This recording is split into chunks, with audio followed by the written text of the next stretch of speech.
All right, maybe the game of the week here. Lions on the road at the Texans. This is 3.5 in favor of the Lions. 48.5 to 49 is our total. I got a push notification as we were going. The Texans finally activated Nico Collins off of IR. So does that mean he plays a full complement of snaps? I thought it was very weird that he DNP'd on Wednesday and Thursday and all of that. So again, not trying to read into anything here, but it's odd, right? I mean, a dude that's been off for 4 weeks, you would think you'd want to get him some practices in 2 straight DNPs or whatever with all of that.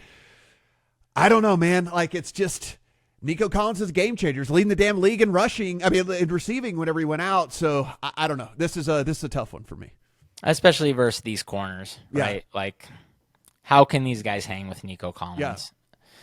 Yeah. Just reading into the quotes, this is just a field play for me, where I just say it didn't sound like they wanted him to go. So, right. I mean, obviously they want him to go, but it didn't sound like they were excited to put him back out on the field. So, I'm not gonna expect him to play at this point. Mm-hmm. I think that I slightly lean Detroit if he's out. Yeah, me too. It's the same. It's almost like I have to wait to 90 minutes before kick or something, you know? Yeah, I'm also very concerned about Will Anderson, back-to-back DNPs, I believe. He is extremely important in this game.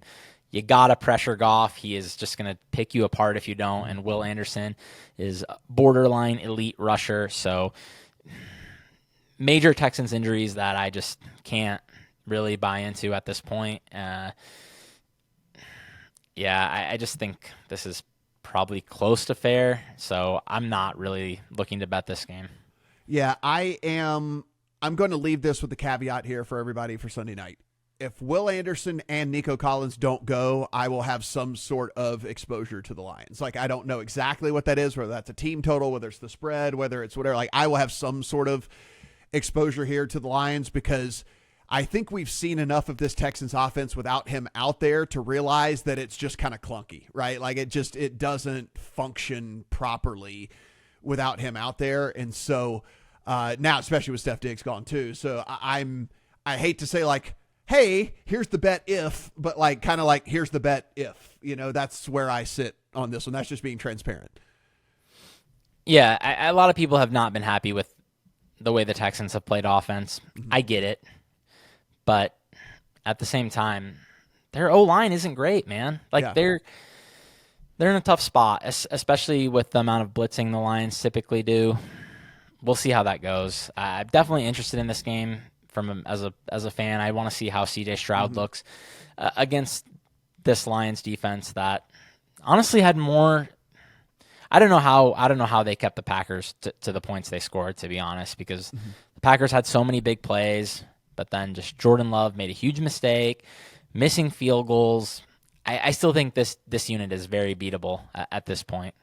I should mention, I'm also interested to see, I don't think this week might be the week that it's like an actual thing, but I mean, I think the acquisition of Zadarius Smith is not like something to gloss over either, right? Because obviously you lose Aiden Hutchinson, you lose that big time rushing defensive line rush that you have, and not that Zadarius Smith is going to equal Aiden Hutchinson. That's not what I'm saying. But like when you have such a massive gap with no one to plug it, at least you're able to put some duct tape over it right now, right? Instead of letting it just kind of like keep leaking. So I actually like that move for them, which let me know too that they think what I think, that this is the year that you better friggin' press for. Like, this is like the full steam ahead. If there was ever a year for a team like the Lions to win it all, like, this would be a year for a team like the Lions to win it all. Outside of the Chiefs, like, who the hell is good, So I did see that, but I don't know if I don't know how much of a role he plays here in week 1.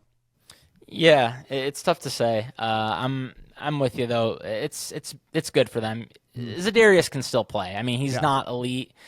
He's probably never been elite, but he's always been good, very good, above average player. I think he's still solid, and I like the fit there. I loved this Lions team in the preseason, so I'm like a little bit sad that I tried fading them and got my teeth kicked in last week. I was big on plus 130 for the division, so happy Yeah. to see them playing well and better Same. than these other teams. I've got Lions every which way but loose. I mean, division, conference, Super Bowl, golf MVP, Campbell Coach of the Year. I mean, I have them every which way but loose. So yeah, keep winning games, keep doing what you're doing. You're basically making me money somewhere along the way with all of that. Guys, everything we do absolutely free. So go ahead, hit that subscribe button down below. Do appreciate you hanging out with us. Hope you like the more condensed format of the podcast as well. Trying to get you guys in and out with the thoughts of these games a little bit quicker.